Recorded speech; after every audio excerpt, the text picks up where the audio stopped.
Go. Well, Coach, as you look at the past 2 weeks, how would you assess how your offensive line has played? Oh, I think they're doing a good job. I think they gaining confidence, playing physical, finishing at a much higher rate.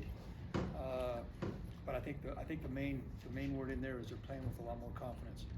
And I think they were much maligned, maybe for not as much reason as needed to be, because I think it's a pretty good group. And one thing to consider is probably haven't had our best five out there yet in any game this year. Andy mentioned that the running backs are helping set up some of those blocks now. How does a running back do that? So a way a running back does that is he presses the hole, and sets the linebackers.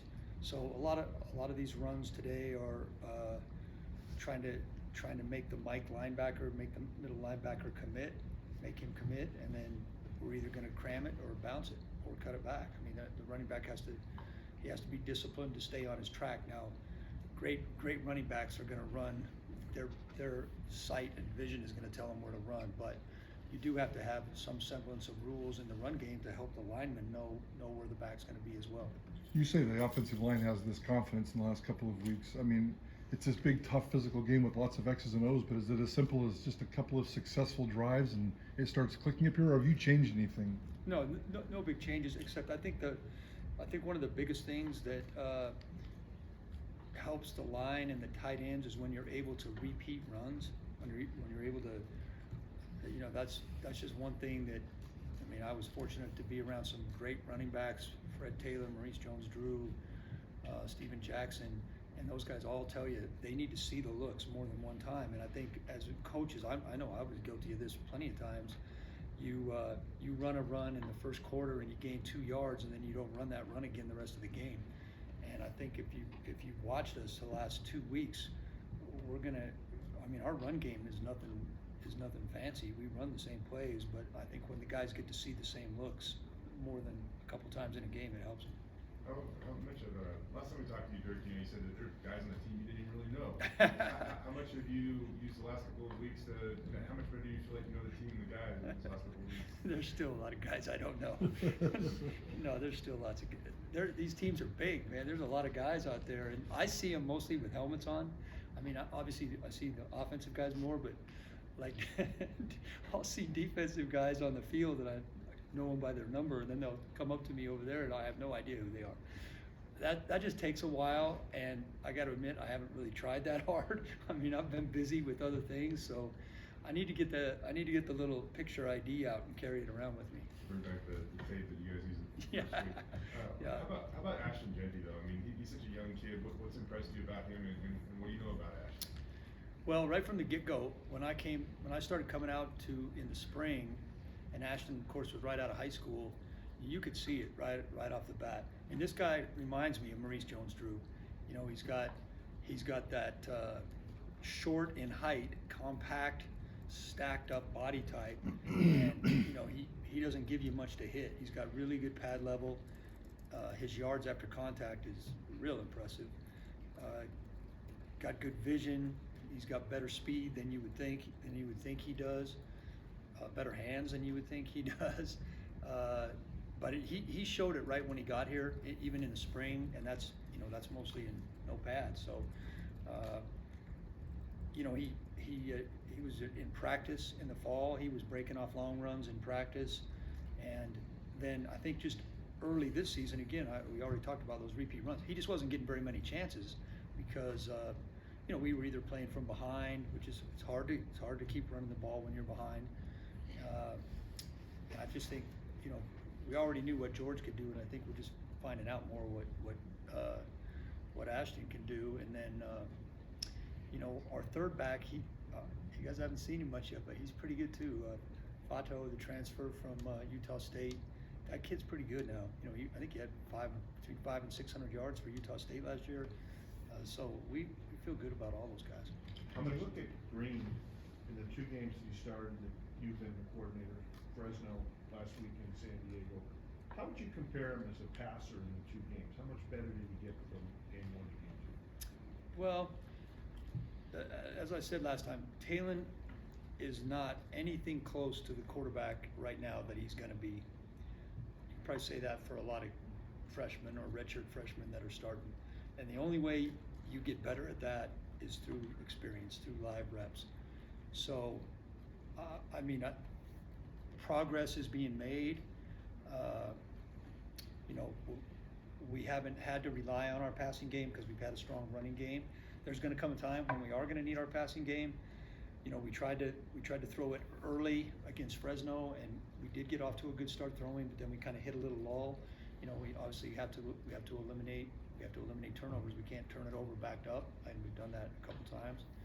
But Talon he's gonna be much improved as a passer over time.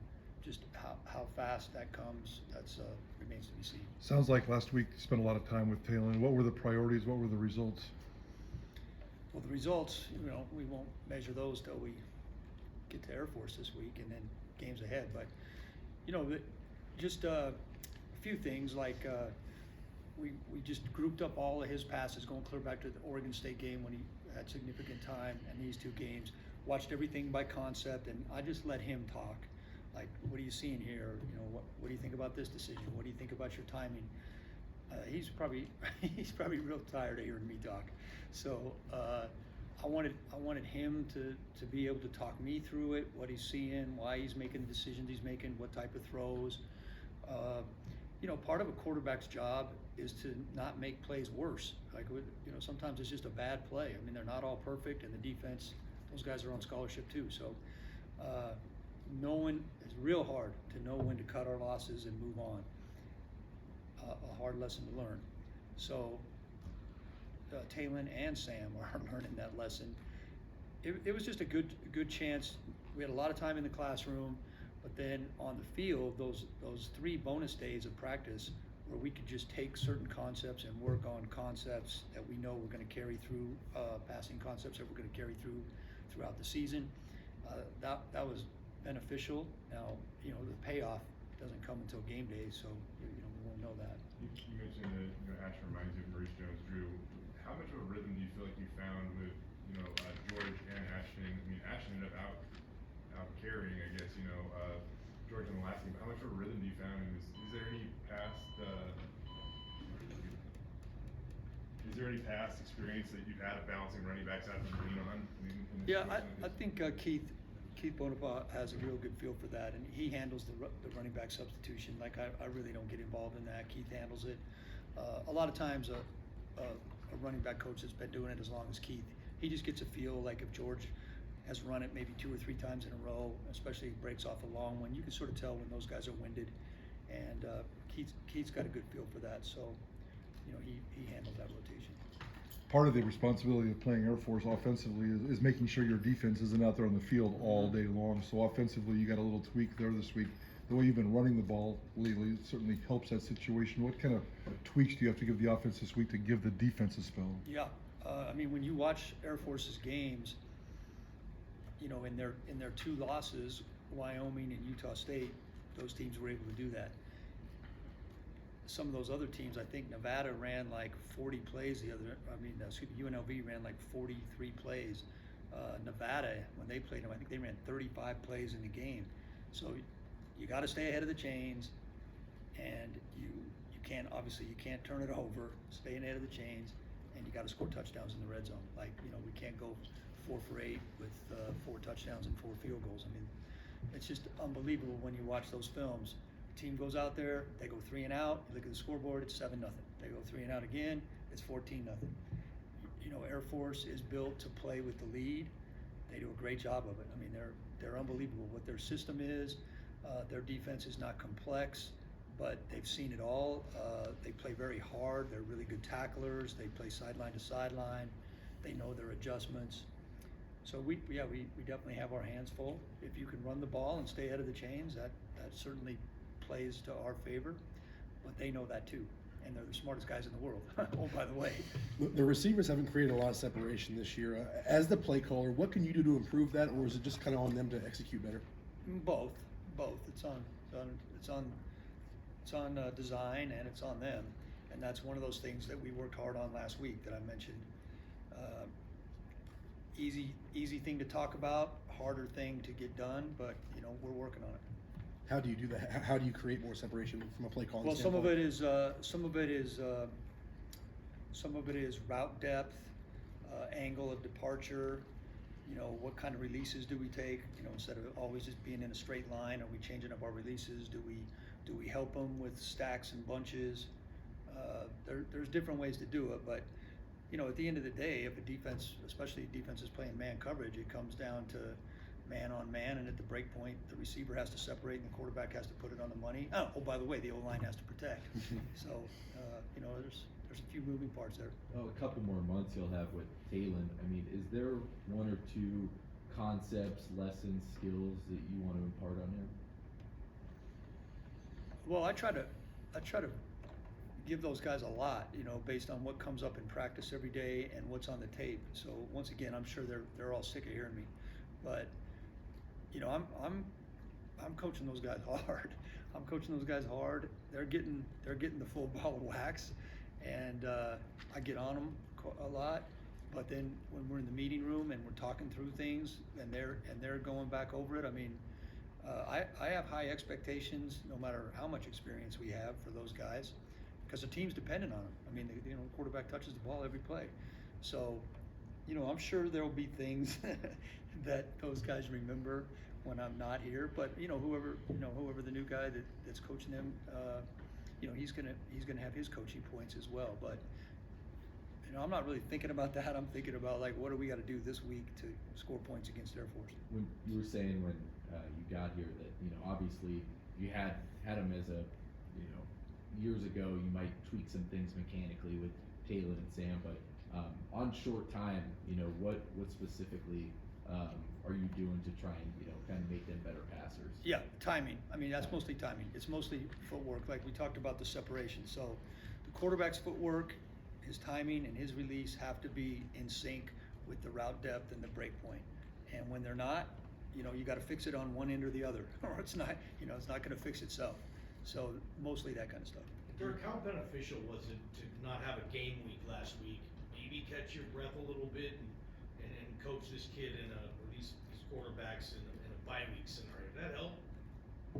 Again, we'll have to see. You know, we'll have to see how that goes. I mean, let's face it, we had momentum. So you know, you got people that would say, keep playing while you have momentum is good.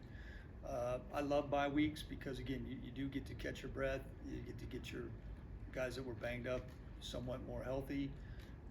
But the only thing that matters is the next game. In the end, you've been around football a long time. How much of That the- I have, Bob. That I have. I've seen a lot of football too. So, how much in the end is a bye week an advantage for whoever has it? No way to measure. I mean, we can spin it however we want. You know, there's no way to measure that exactly. We've talked about the run game a little bit, and you know, equally as impressive is the big runs, or the fact that you guys have really limited negative plays these last couple of games, it seems. I was talking with George a little bit after the game, but how have you guys effectively done that, where he's not almost routinely having to make a guy miss 3 yards in the backfield anymore? Yeah, I'm gonna go back to the earlier question about the O-line and the tight end. Our tight ends. I mean, Riley Smith blocked his tail off last week. I think there's a lot of credit goes to Nate Potter, Tim Keene, and Keith Bonaparte. Again, they're primarily in the run game, but I go back to those repeat runs, and we're not doing 10,000 different schemes. We just have a handful of schemes that goes clear back. They started this. Coach Avalos and the offensive staff started this last spring. Limited number of schemes, and you're doing them over and over. So, to use Andy's terms, you don't have to reinvent the wheel every week in the running game. And I think it takes time to get there, but you know, we are seeing that pay off in fewer negative runs. How have the last couple of weeks changed your life in terms of, I mean, you were golfing and now you're working. You probably walk around at home now with a pencil and paper and writing down notes. I mean, and are you having fun doing it? I really enjoy being around the players. Obviously, the 2 games have been a lot of fun, minus the first half of San Diego State. The grind part of football is why I wasn't doing it anymore. That it is a grind.